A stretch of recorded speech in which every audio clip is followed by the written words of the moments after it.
There is no progress because there is no unity, because there is no tolerance.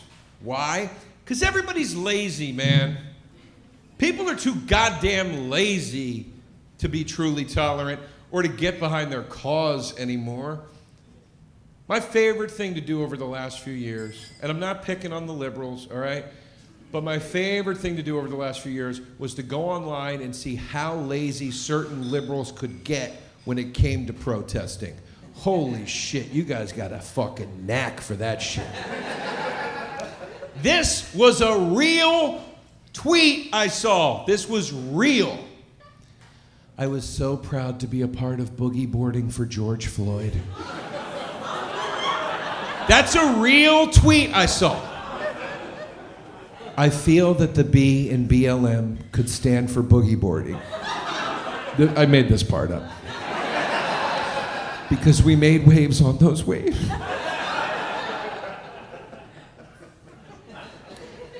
People are lazy, man. Here's the laziest shit people do with their cause. They put a kid out in front of it. Put a kid in front of your cause. Nobody can contradict your cause, right? Because if they do, they're against the children. It's great. It's a great hustle. It works. Greta Thunberg, of course, the most famous example. Greta came out to the world when she was 16 years old, right? She used to scream at 70-year-old men. You should be ashamed of yourself. Old men were like, I'm sorry, Greta. I care. Right? Now Greta's like 22. Right? Now those guys are like, shut the fuck up, you old bitch. Nobody wants to hear about the environment from some barren womb, saggy titted, dried pussy old bitch.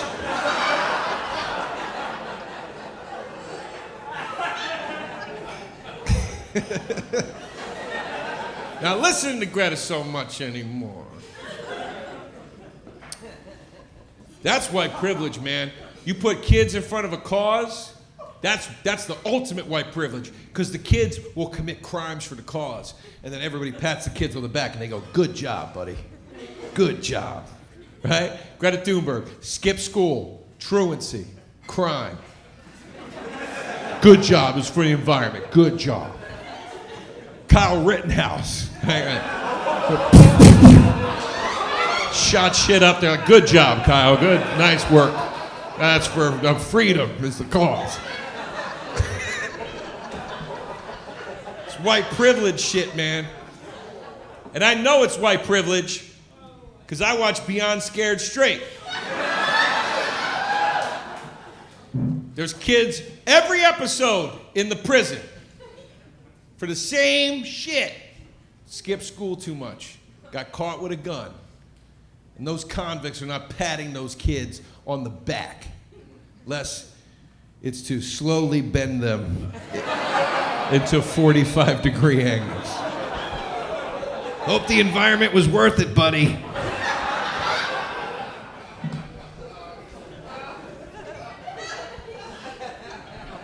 It's a good show. It used to be. It's not good. Did you ever watch Scared Straight? You never saw it? It's well, it's a program. They started in the 70s. It originally came out in the 70s, but it's a TV show now. But it's a program where they scare bad kids straight. Not straight like, not like they're not gay kids. They scare. It's a problematic name now that I think about it. They should change the name of the fucking show. You know, it'd be like Straight and Narrow, like they, you know. And the way they scare them is they have inmates yell at the kids to try to like. It used to be good. It used to be good before the internet because kids didn't know how like the law works. So they thought the convicts could really like hurt them, you know, and they would have like nervous breakdowns, and it was awesome. So that's why you watch. You want to see the kid cry. That's the only reason you watch. Now kids are smart. They have the internet. They know legally these convicts can say crazy. They can't do anything. So, you know, it's always like the inmate's like in the kid's face, like giving it his all. The kid's just like, yeah, whatever, man. You know, you start to feel bad for the criminals after a while. Like, this guy's giving a A+ rehearsed performance. Getting nothing? And then the episode ends, the kid doesn't cry. It sucks. I wish they could rape one of the kids once in a while. Not on camera. I don't want to see it. I don't want to see it, just so they know it's on the table, I mean. Trying to boost ratings here. The show is tanking.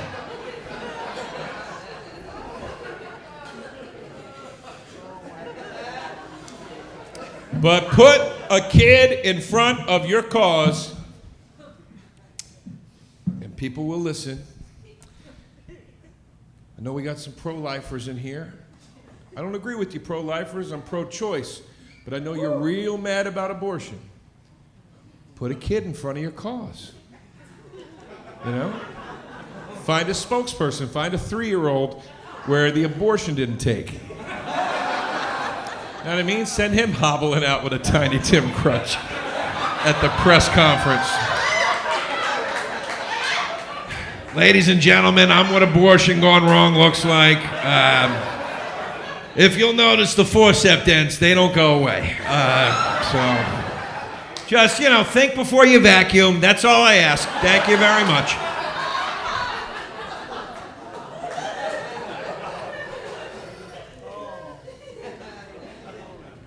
Man.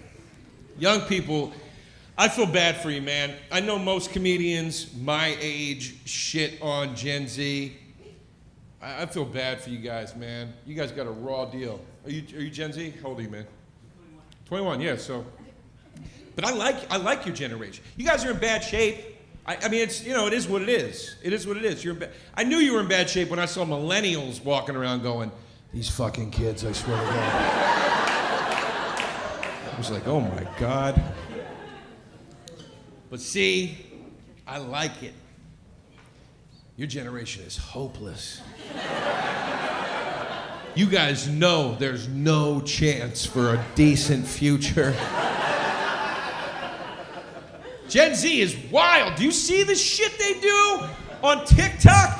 Like 24 kids in masks run into a shrimp restaurant, smash all the shrimp and just run out.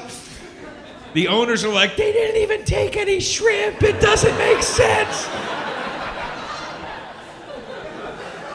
It's awesome.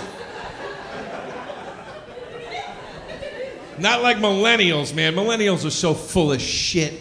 Millennials walked around telling everybody there was hope, right? Telling everybody there was a fighting chance. Yeah, millennials, then what did you do? You went and worked in your cubicles, didn't you? Didn't you? You're just like the hippies. You shoved a daisy in a rifle, then you skated right off to a job at Microsoft. You fucking sellouts. Absolute fucking sellouts. But if I'm being fair, I feel bad for the millennials too. None of you guys were raised right. The millennials and Gen Z, your parents raised you to live in a world that ought to exist instead of the world that actually exists. And that doesn't work. You can't do that. That's like walking through a minefield. Like, there just shouldn't be landmines. Doesn't work, man. And they took your tools away. They took your survival skills away. Everything in your lives that is coming out now is lesser because they took the tools away on how to make it great. All right? Evil is good. Remember that. Evil is good. It gives you good things. It's a tool. First of all, you're going to need it to survive because the shit's about to go down. And you can't be passive. You know what I mean? When there's cannibalistic tribes walking up to you like, what tribe are you in? You can't be like, I don't subscribe to labels. Put him on the ground! It's not going to work. But evil, man, as a tool, as an inspiration, they took it away. All the greatest art, let's start there. All the greatest art comes from evil. Music, gangster rap, the best rap. Evil, yeah.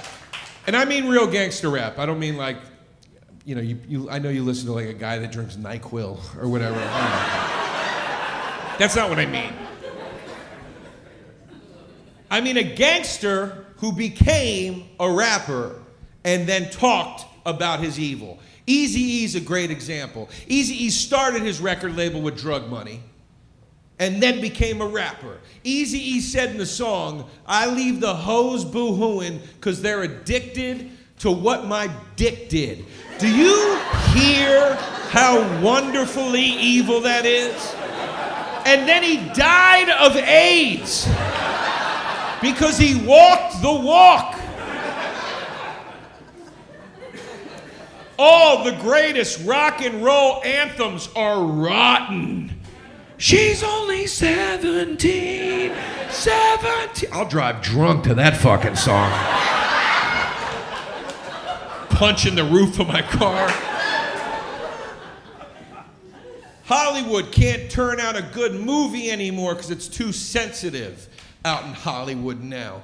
Best decade of filmmaking in this country was the 1970s. Those directors were psychopaths. They didn't give a shit as long as they were bringing the trophies home. They're like, fuck that kid in the pool. You got an Oscar, do it. We don't care.